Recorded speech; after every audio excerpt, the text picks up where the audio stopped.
So this is a weird day for me, to be honest, that the Torah wants us to be sad. I spent the majority of my life being very sad. And for anybody who's been through anything in their life, the thing itself that you've been through is the last thing that you want to do. Whether you got into a car accident, you don't want to go back into a car anymore. Whether you're in an abusive relationship, you don't trust men anymore.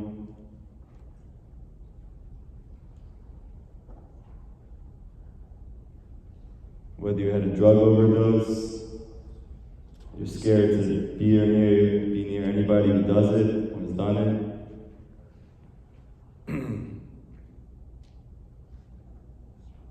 But today, we're supposed to be sad. And it's hard for me to understand when the rabbis say they're trying to find different ways for you to realize why there's reason to be sad. That's hard for me to understand. There's so much wrong with the world. If you just go into New York City, you're going to see so many homeless people on the street that their faces are yellow and they're looking for their next hit, and they're literally waiting outside for money all day and night so they can make enough to go buy drugs again and do it all over again. And that's their whole life. That you see people, good people, who care, who are smart, who are intelligent, who have so much to offer, and yet they hate themselves so much.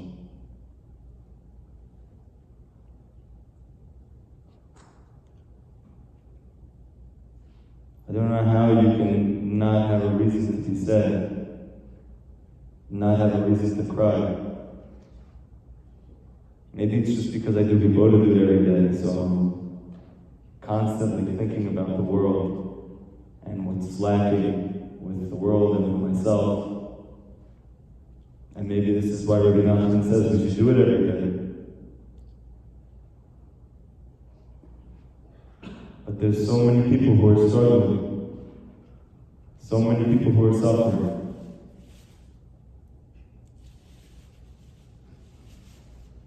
And at the same time, we know that Tisha B'Av, B'ezrat Hashem, today is going to be a Chag. It's going to turn into the happiest holiday of the year. That the Mashiach is born on this day. So we have to understand, how can it be that the saddest day of the year, the most traumatic day of the year, the scariest day, the most painful day, is the day that the Redeemer is born.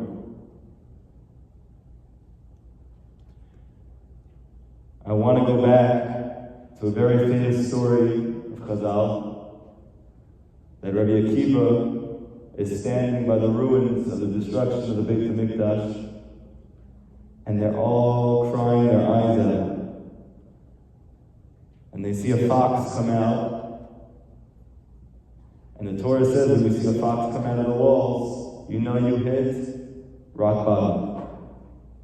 You hit the ultimate low, the ultimate darkness, the ultimate destruction. And they can barely keep themselves up from all of the crying, from all of the pain, from all of the tears. And Rabbi Akiva starts to laugh. And everyone around him is really confused. What's wrong with you? And Rabbi Akiva said that the truth is, it's hard for me to ever believe that this Beit HaMikdash could ever be destroyed. It's hard for me to believe in. And it's hard for me also to believe that Hashem is actually going to bring Geula to the whole world. Everyone on an individual level, every family, every community, the whole world is going to experience redemption. It's also hard to believe. But I know now that just like the prophet said that Yerushalayim would be destroyed, that the heart of the world would be broken. They also said that Hashem is going to bring redemption to the world. And now that I saw that the heart has been broken, I know redemption is going to happen.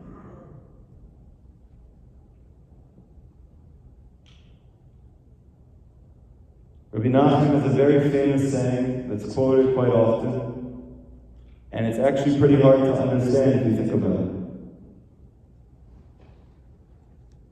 If you believe that you can destroy, if you believe that you can ruin, if you believe that you can break in your life, you must believe you can fix. You must believe you can repair. You must believe you can heal. Why should one necessitate the other? Why? Because I believe I can break, now I believe I can fix. It's a beautiful saying. It definitely gets me inspired. It definitely riles me up. It definitely gave me hope in the time of darkness. But what does that even mean? If you believe that you can break, if you believe that you can ruin, if you believe that you can destroy, you must believe that you can fix. When I was in my parents' house over the COVID virus, my mother, she planted a garden. And in the garden, there's a worm there. She never seen this worm before, but it was an interesting worm. It had all these black spots. It was a disgusting worm. And my mom is very interested in the world, in creatures, in the garden, in life outside. She knows I like that stuff too. So she looked it up. And she saw that these were very rare worms. That these disgusting black worms with the spots, they actually metamorphosize and they transform into the most beautiful butterflies in the world. With wings and beauty and grace and joy.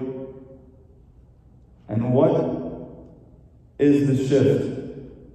What takes a person from being broken and black like this worm to becoming a butterfly, to becoming something that has wings, that can fly, that causes the whole world to be happy? The answer is the cocoon. What happens to that worm? That worm goes into a cocoon. Now on the outside, you have no idea what's going on with that worm, because the cocoon surrounds it. It's fully encompassed by the cocoon. But science now knows that what's happening in that cocoon is the most intense form of death. That inside that cocoon, that worm is dying the greatest death, is suffering the most tremendous suffering, but you can't see it because it's going inside of the cocoon. And at the moment that is about to die and to be extinguished from the world, and nobody even got to see it suffering, it turns into a flying, beautiful life force with wings that it never had before, with a beauty it never had before. And what was it that caused one to the other? It died. We know that Yitzchak Avinu, that the Arizal says, why is his name Yitzchak? Because if you flip the letters around, it says Tetz Chai, the end of life. And yet, we know Yitzchak means laughter. So which one is it? Are you dying? Or is it funny? Are you disintegrating? Or is this a cause of joy? The answer is that Yitzchak couldn't get married because Kabbalah explains that he had a female soul his whole life. And in order to get married, he'd have to acquire a male soul so that he could marry a female. The Akedah Yitzchak happened. He came to Abraham, his father, and he gave up his life. And even though the simple understanding is that he survived, and his father did not shech his son. On the soul level, according to Kabbalah, he did die. And that's why his name is Yitzchak, Ketz Chai. He passed away that day. But at the very moment that he passed away, he was reborn with a new soul. And he gave birth to Yaakov. He gave birth to the Jewish people. He gave birth to Geula, to redemption. We are all terrified of dying. We are all terrified of pain. Rabbi Nachman says a person who doesn't want to feel a little bit of pain ends up feeling a lot of pain.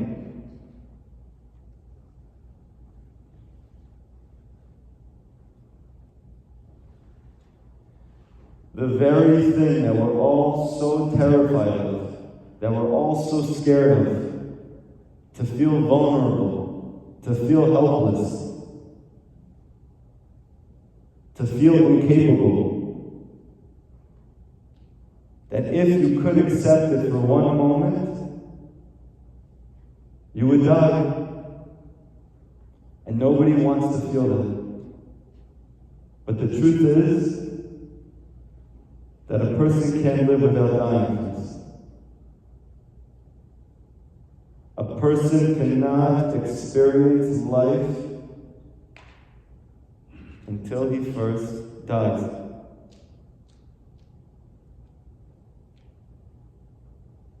Every single day we say, I go to sleep crying and I wake up singing. And we think to ourselves, beautiful, I went through a difficult moment in my life and Hashem flipped it and He made it happy. Or there was nighttime, there was darkness, and there was light. Okay, great, Hashem put us into darkness, and now we have joy. And the Torah is teaching something so much deeper, so much more powerful, so much more beautiful. It is the night that gives birth to light. It is the brokenness that gives birth to rebuilding. It is the breaking that leads to fixing.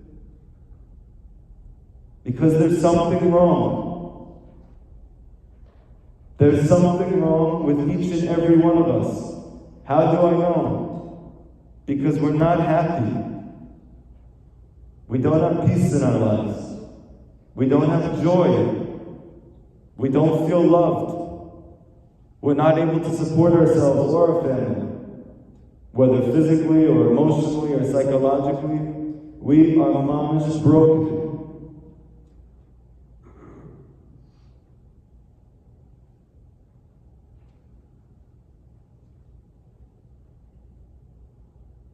And we don't want to break all the way.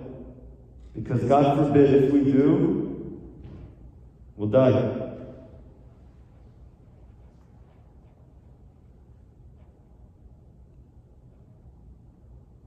But the truth is that everything you're looking for in your life, everything you've been yearning for your entire life, all of the good, all of the joy, all of the faith, all of the gladness, all of the strength, could not be possible except if Hashem brings you to a point of breaking.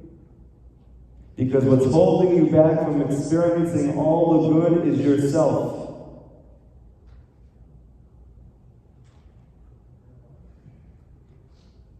My whole life I wanted to bring peace to the world. How did I think I was going to do that? By being the greatest lawyer. That I could advocate for people who are suffering. And then I found out lawyers are not so geschmack like that. It was just a TV show that I watched when I was a kid. So what did I want to do? I wanted to be a doctor. But then I found out that doctors primarily want to make a lot of money. So I wanted to be a psychologist. And I found out that apparently psychologists also don't have the best interest of their clients. Because they also make a lot of money when they make new pharmaceutical drugs. And it's in their best interest to give them to you. And they don't believe you're strong. They believe you're weak.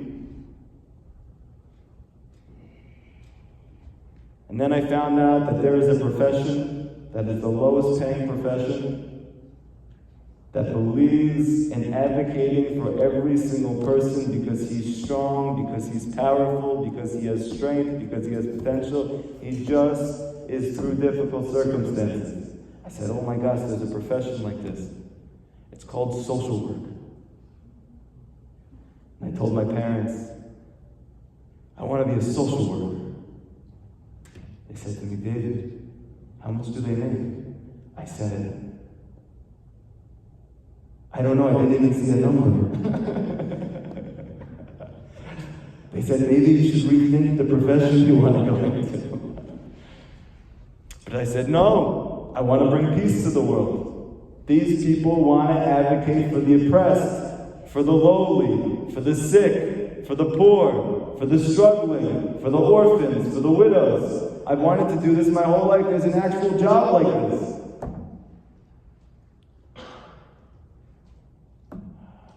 And I went off. And before I got there, I ended up in Eretz Yisrael.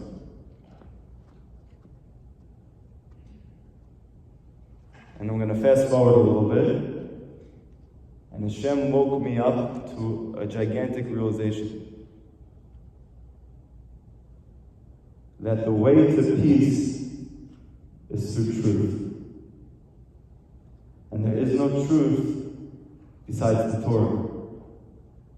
And therefore, if I'm ever going to bring peace to anyone, including myself, I'm going to have to learn the truth. And I'm going to have to teach the truth. So I left my low-paying job for an even lower-paying job, to the dismay of everybody around me, for good reason.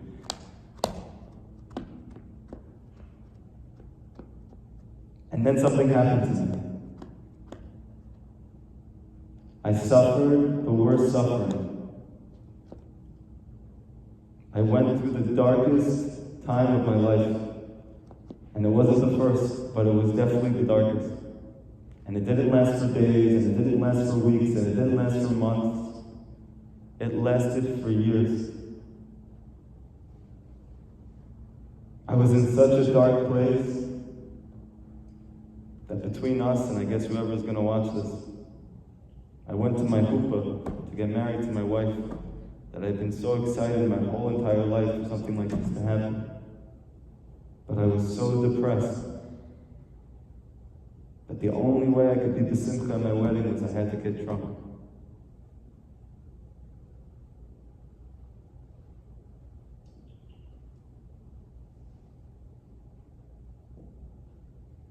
And I just deteriorated more and more and more. My mental health went away. My mind stopped working. Every time I went to speak, I couldn't speak words because I couldn't think normal thoughts. And words weren't coming out of my mouth. And I went to this doctor, and that doctor, and this doctor, and that doctor. And nobody had any answers for me. And I said, Hashem, I don't understand. I'm a good person. Why are you doing this to me?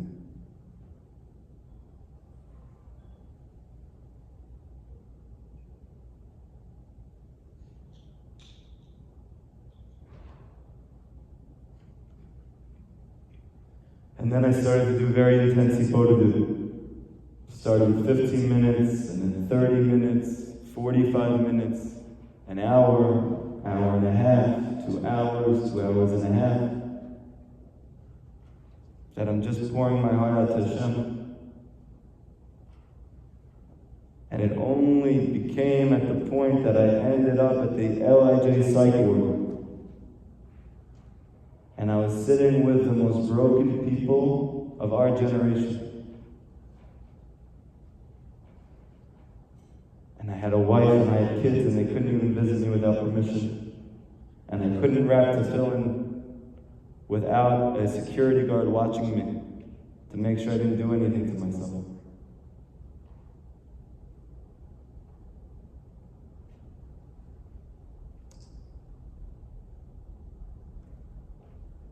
Those 2 months that I was there, I died.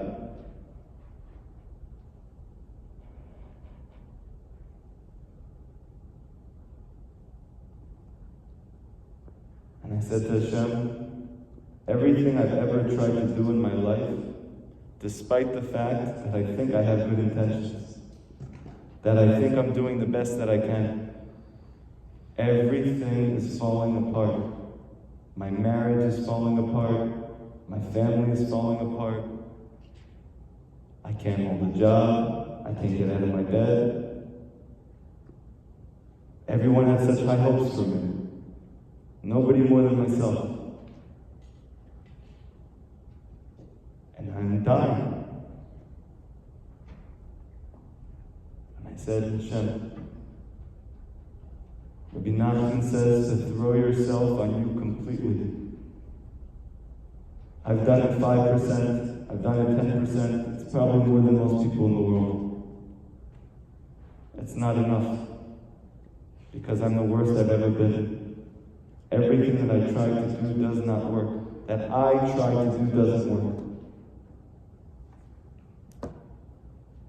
The scariest thing to do is to let go.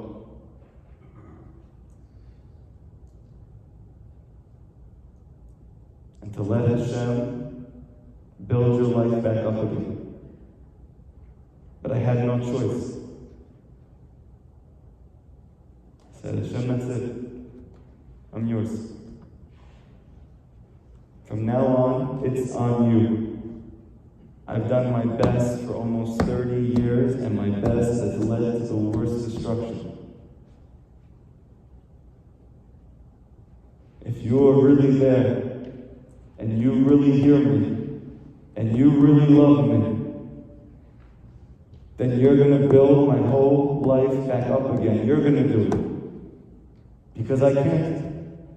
And no matter how much I've tried, and no matter how smart and capable I think that I am, no matter how wise and how emotionally connected, no matter how courageous and strong, everything that I'm trying to do is breaking.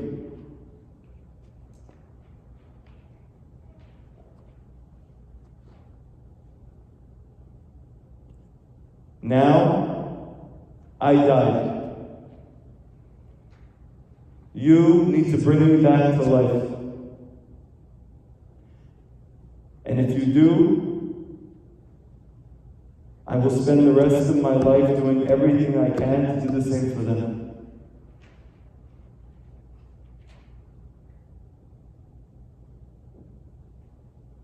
Within a couple months, I had completely been reborn. I was no longer the same person. I was happier than I've ever been since I was a little kid. I had greater faith than anybody I knew. I didn't believe in intermediaries anymore. I didn't believe in bosses or jobs or friends or family.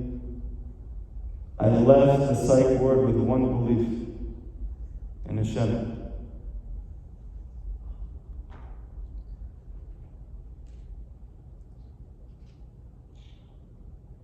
It's been a few years since then, Hashem.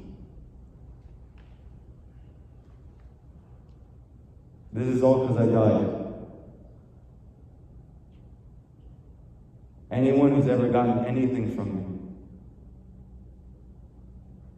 who's felt any sort of happiness or hope or joy, feeling that things can get better, you're all benefiting from Kate's Chai, from the fact that I died.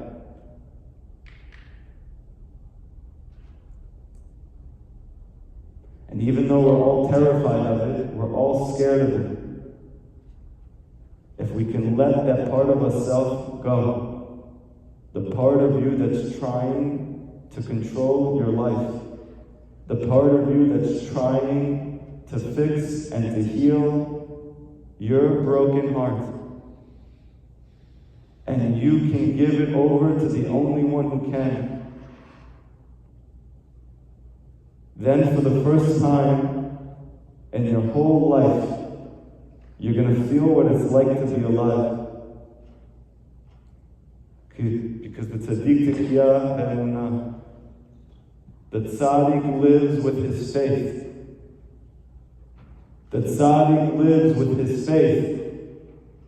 There is no life besides faith.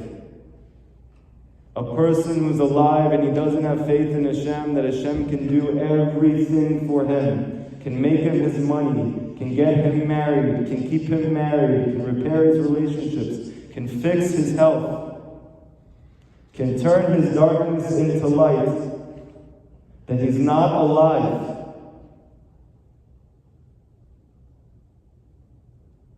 But the only way to get to the point that a person can believe in the truth of Hashem, he first needs to believe in that truth. Notice who was the one who's laughing.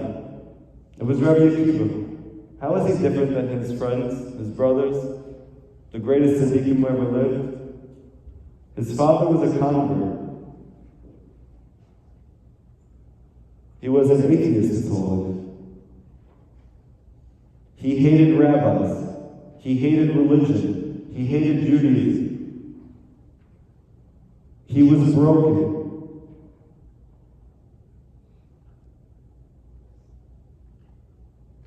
He starts dating a girl who comes from a beautiful Jewish family. The parents don't want anything to do with him. They kick her out of the house and she wants to stay with him. She did anyway. He ended up becoming the greatest sage, the greatest source of emunah, the greatest source of faith, the greatest source of renewal since Moshe Rabbeinu. Because his whole world flipped from darkness to light.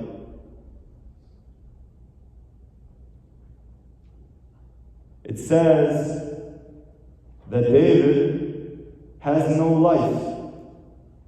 David was never supposed to live. He was a stillborn. He had to be given 70 years from Adam. The Mashiach himself has no life of his own. He's not even alive. He has to borrow it.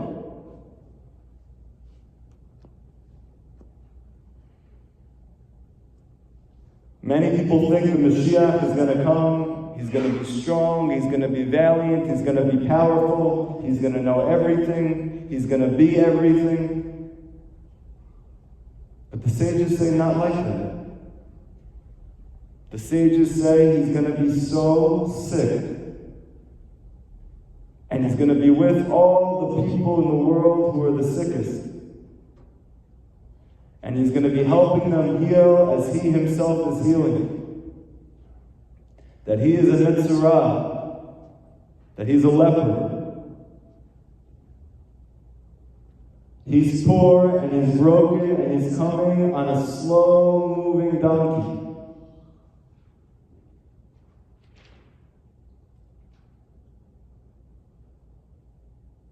But then one day, on one Tisha B'Av, Hashem is going to say to him, Ata beni, you are my son. And he's going to be reborn. And he's going to live. Many people sitting here think their problem is they're not married. They're not healthy. They're not able to keep a job. They're not able to get a job. Their thoughts are not working properly. Their emotions are volatile. I don't have a good relationship with my parents. I can't have children. There is only one problem. That we don't have emunah.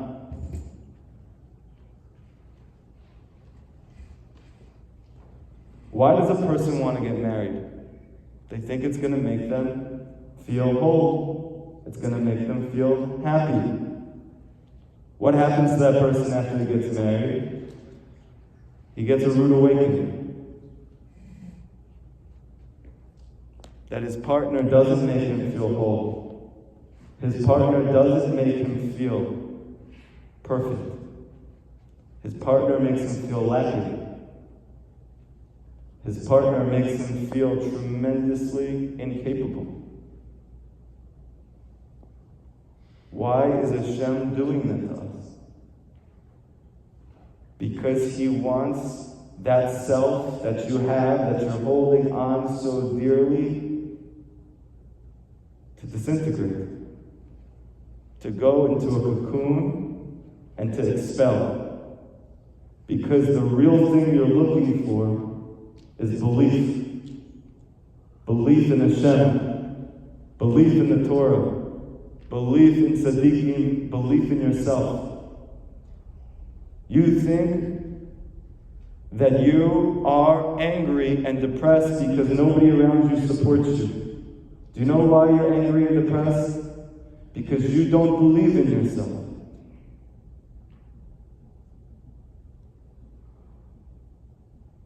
Belief. But emunah comes only in the night. It only comes in the darkness.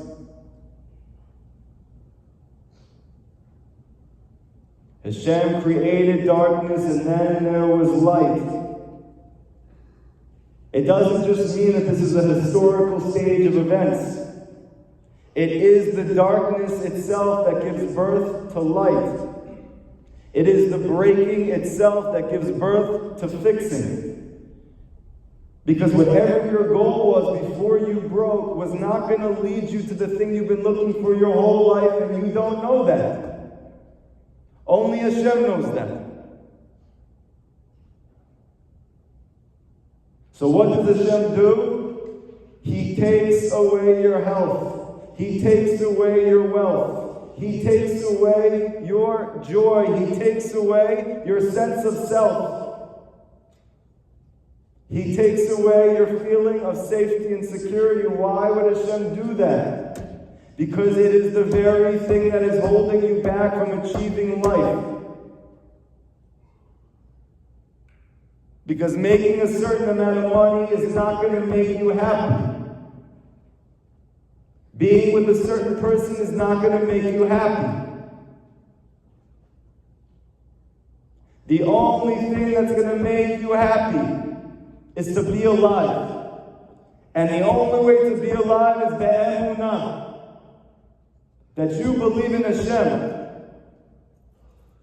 Not just that He exists, not just that He is around, not just that He created the world, that He can fix your broken heart, that He can repair your broken world. He can, but you can't.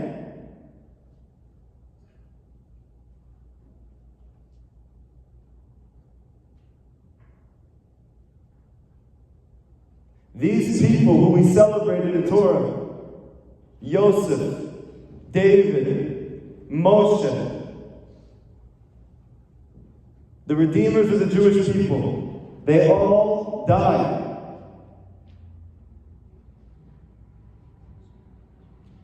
And only then they started to live.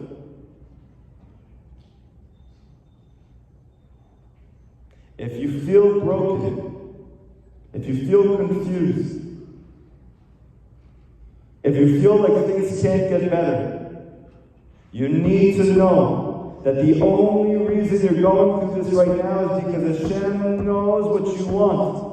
He knows what you yearn for. He knows what you pine for. He knows what you're praying for. He knows you want to feel alive, that you want to feel joy, that you want to feel fearless, that you want to feel courageous, that you want to feel strong and capable. But you can't do that the way that you are now. The Beit HaMikdash has to break first. It has to destroy first. Your sense of self has to be extinguished. And at the very moment that you think that you're done, that you will not have another day or another moment in this world, you will come back to life. And not as your old self.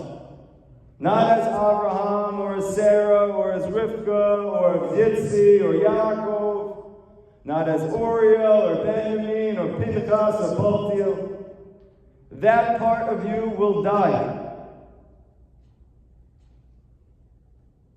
But you're going to come back with wings. You couldn't fly before. You weren't a source of beauty for the whole world before. You were a worm with black spots.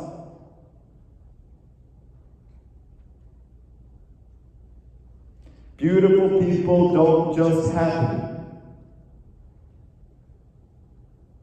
Beautiful people don't just happen.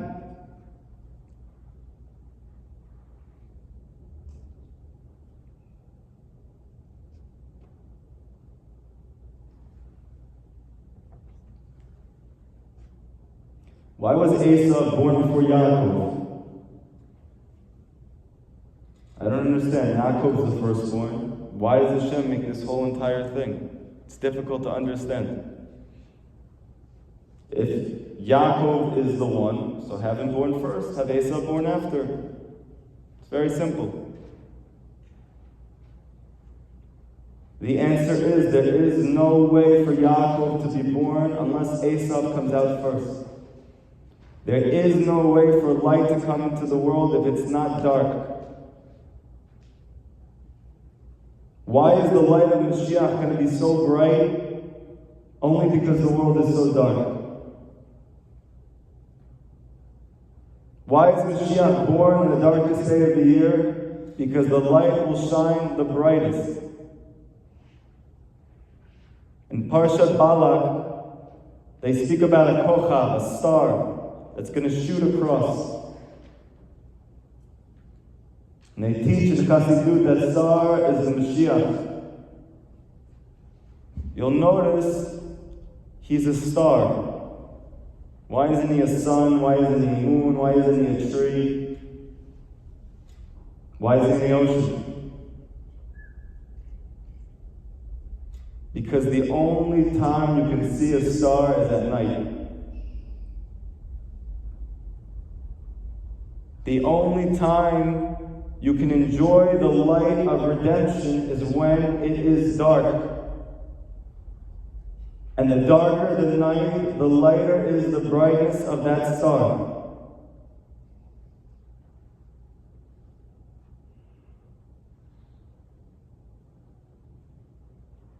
You know, when you go to college, you have to have certain prerequisites. You need to have this, you need to have that. If not, you can't come in. What is the prerequisite to light? It's darkness. What is the prerequisite to healing? It's sickness. How can a person heal if he's not sick?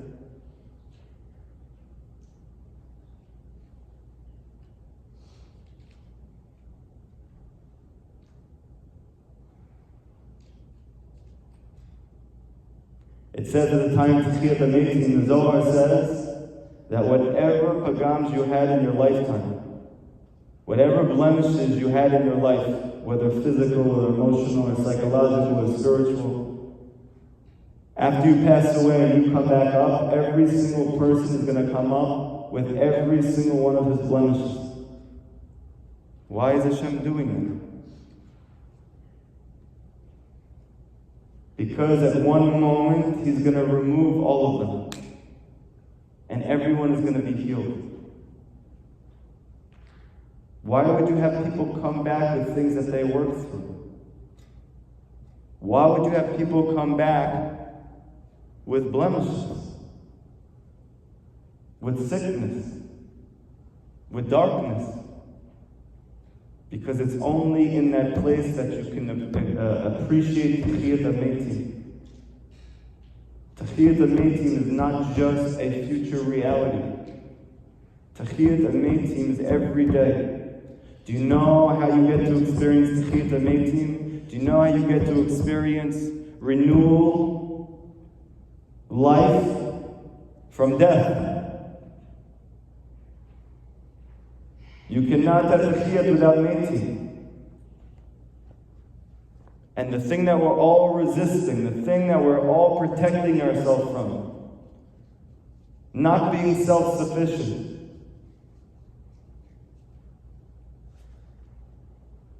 I don't want anyone to know I'm not perfect. I don't want anyone around me to know that I'm broken.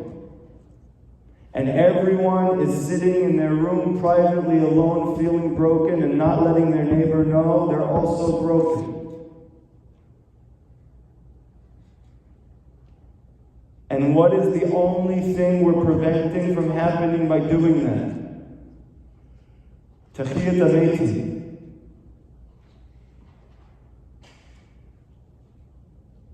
Coming to life.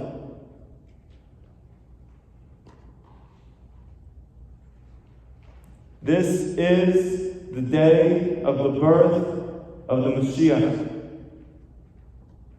Bezrat Hashem, it's this Tisha B'Av. The Gemara says that only a person who mourns over the destruction of Yerushalayim gets to see its rebuilding. Why? Because you can't rebuild something that's not broken. You can't experience the beauty, the life, the joy, the miracle of having something which looks like it's on the verge of death, which then shines the brightest light that ever was. And faith is in the nights. And Rabbi Nachman says something unbelievable. That at the time of the coming of Mashiach, you think he's going to show you that really everything was for the best. That's going to be the Chiddush of Mashiach. Really, it was all for the best. Rabbi Nachman says, that's not it. Mashiach is going to show you that at the lowest point of your life, when you felt the most broken, the most confused, the darkest, you were the highest you ever were. That when the Jewish people were oppressed and mitigated, and we were in exile, and we were through pogroms and Spanish Inquisition and Holocaust, and we thought we were at the worst we had ever been, that the Mashiach is going to show you it was the highest that you ever were.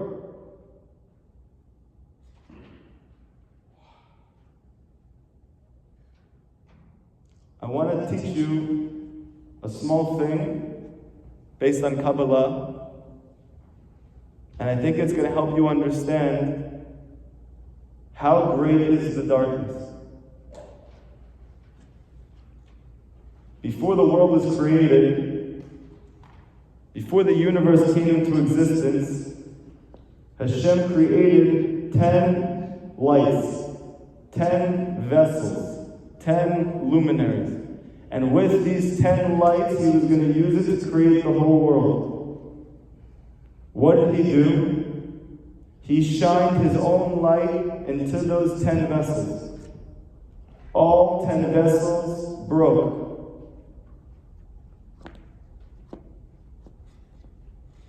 Why did Hashem create the Jewish people? To rebuild those shattered vessels. To find those broken shards of godliness and return them back to its source. But I want to teach you something incredible. Do you know that the root of the vessels that broke is higher than the lights themselves? That the light that shined into those vessels that broke are rooted in a lower place than the vessels that broke themselves. That these broken vessels actually come from a higher place than the lights themselves. And it's for this reason alone that they can rebuild. And that's an even greater light.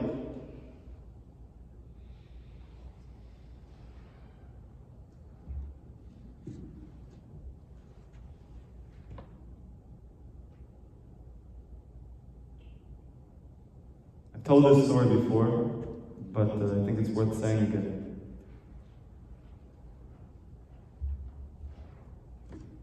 In the midst of this darkness that I told you about a little bit, I was sitting in front of the Hanukkah candle, and I prayed to Hashem. Rabbi Nachman says on the first night of Hanukkah, every Jewish man and woman has the ability to achieve a supernatural miracle if he could sit in front of that Hanukkah light and pray from such a genuine place that it brings himself to tears. And I did. And I said, Hashem, I don't even need you to help me, because you're not doing it. I just need you to show me that you're with me and I can continue. If you show me you're with me, I will never give up. But you have to show me. How much can a person do this? Every single day, believing, believing, believing, and things not working.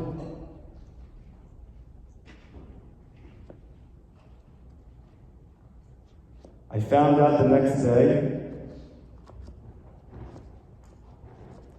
that my wife had conceived with our first child. My mother sent me a picture of a flower that had bloomed from a plant in her house. This plant was in my house for over 10 years. There was never a flower that bloomed from this pot. And for some reason, my mother kept it there. Nothing ever bloomed from this pot. And there was the most beautiful flower that bloomed from that dirt. And I knew that Hashem was telling me, I'm with you. I named my son Shiloh because Rav Natan said that what's the reason that Shiloh, the Mashiach, comes from between the legs of Yehuda? Because the legs are the place of Tumah. They're the place of death. And that's where Shiloh comes from. That's where Mashiach comes from. He comes from the greatest darkness. Redemption shoots out and sprouts forth from nothingness.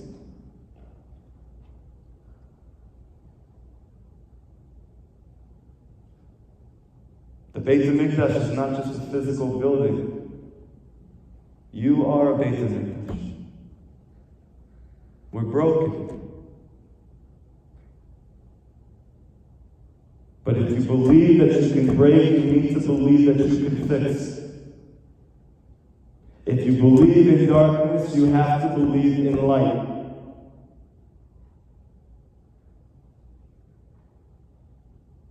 Because the redemption is given birth to from the destruction itself. That from the rubble, that from the remains of something that seemed like it was the greatest thing that ever was, there's something that's even greater coming. And that is the redemption of Mashiach Tzidkenu. That is the final Beit HaMikdash.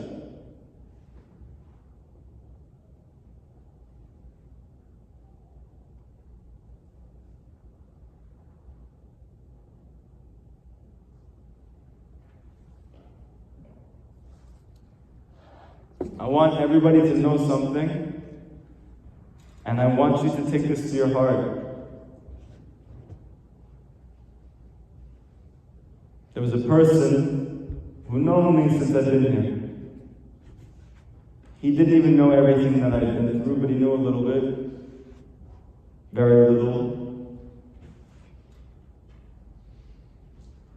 And about 2 years ago, as I was getting smicha, he came up to me and he said, David, can you imagine if you ever gave up? Can you imagine if you ever gave up? And he didn't even know what he was saying. He thought he meant like in yeshiva, if I just like stopped trying to learn Hebrew. And I went back to my Havodah and just started crying. I said, David, imagine if you ever gave up. You had a reason for 20 years of your life to give up, and you never gave up. Every single day you got up and you started over again.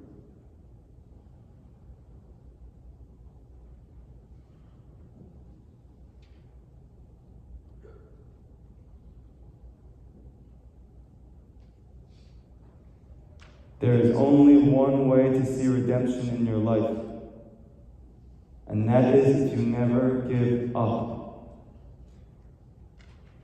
If you never give up, if you wake up tomorrow and you start over again, and even if the day is brutal, and even if nothing goes the way you want it to, and even if it seems like everything is breaking more and more, don't give up. Go to sleep and start over again. And try again. We are not going to know until the coming of Mashiach why we had to go through all these things. But I guarantee you that what you thought were your weakest moments, that what you thought was your greatest ineptitude, was the strongest moment of your life.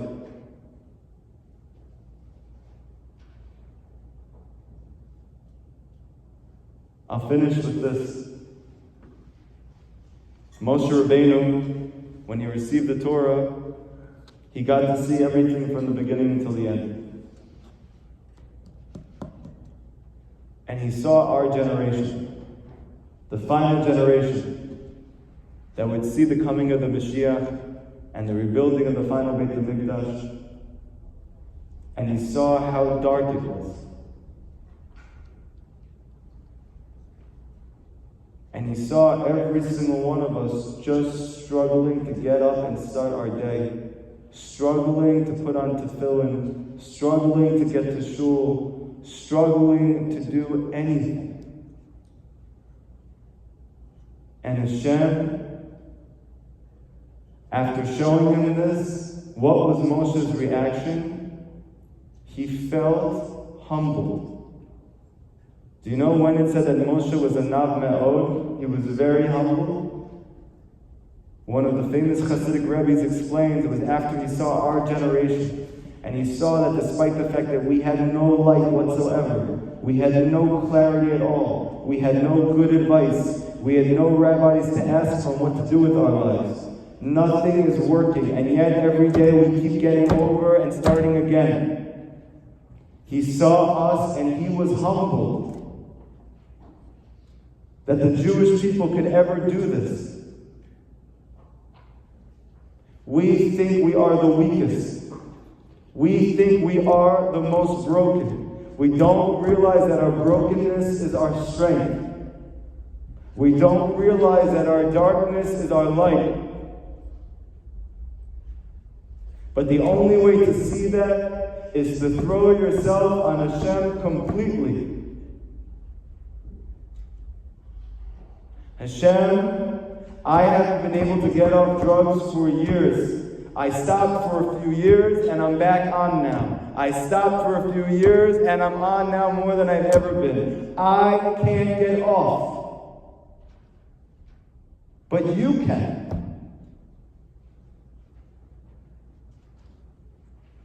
My health has deteriorated. I've been sick for years. I can't get healthy. The doctors say nothing can help me. It can't, but you can.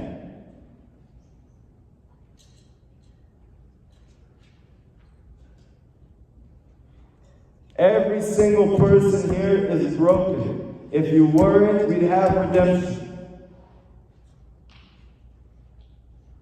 Don't shy away anymore. Don't be afraid. Because it is death that gives birth to life. It is destruction that gives birth to the rebuilding of the Beit HaMikdash.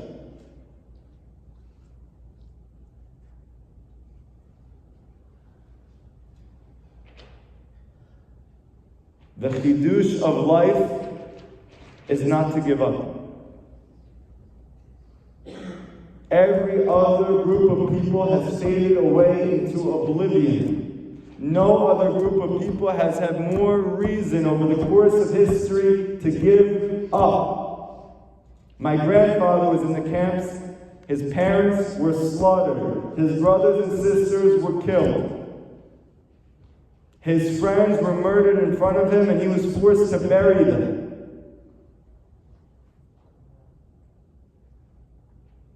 That person has every reason to give up, but he didn't.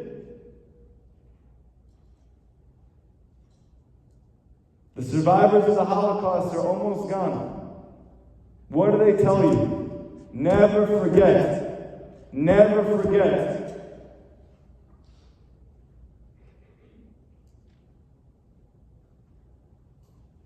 But it's not a new message. Rabbi Nachman says, you know what the whole exile of this world is? Forgetting. You know what redemption is? Remembering. What are you remembering? Ein od milvado. There is nothing else besides Hashem. Hashem's light fills the whole world. Hashem is everywhere and He surrounds everything. There is no place that He's not. Hashem brings sickness and Hashem brings healing. Hashem brings death and Hashem brings life. It's not your boss. It's not your doctors. It's not your diet. It's all Hashem.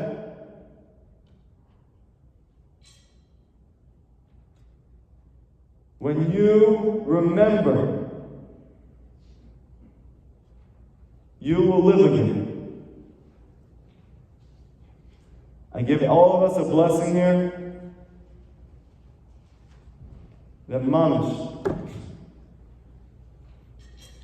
the destruction and the churban ends. Because I can't cry anymore for all of us. I don't have koach. Ainli koach. I can't do this every day. To sit in a closet that's like this big and just to cry over everybody, I'm just... I don't have strength. I'm 31 years old. I feel like I'm 90.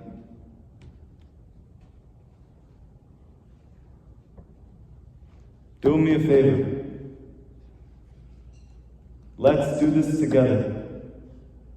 The redemption is going to come when we come together, when we are one, when we stop pretending that we're self-sufficient when we're not, when we stop pretending that the American dream is a dream at all. There's one dream. It's Yerushalayim. It's the Jewish people being one. It's that peace is going to reign in the world. It's that God consciousness is going to cover the world like water covers the sea, and we are going to be healed. To do that, we are going to need to be together. The only way we can be together is to admit you can't do it on your own. The moment that you admit that you yourself can't fix your life, you're in the beginning stages of healing. Everybody, I hope that this Tisha B'Av becomes a chag. We see mamash the birth of the soul of the Mashiach today. We all get to experience the ingathering of the exiles, which is not just people going from all across the world back to Yerushalayim. It's that all four parts of yourself are returning to your heart to become whole. That this is the ingathering, the exiles that we're all waiting for. It's the exile of your soul. It's the exile of your true self.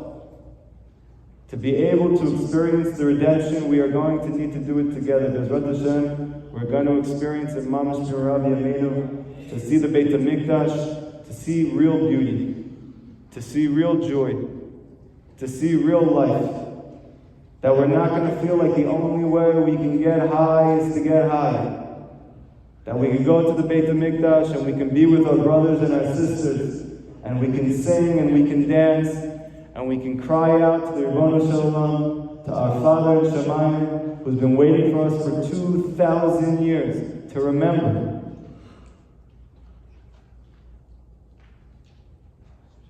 And then we'll see how all the darkness is really light. And then we'll see how the illness itself was what healed us. Thank you so much, guys.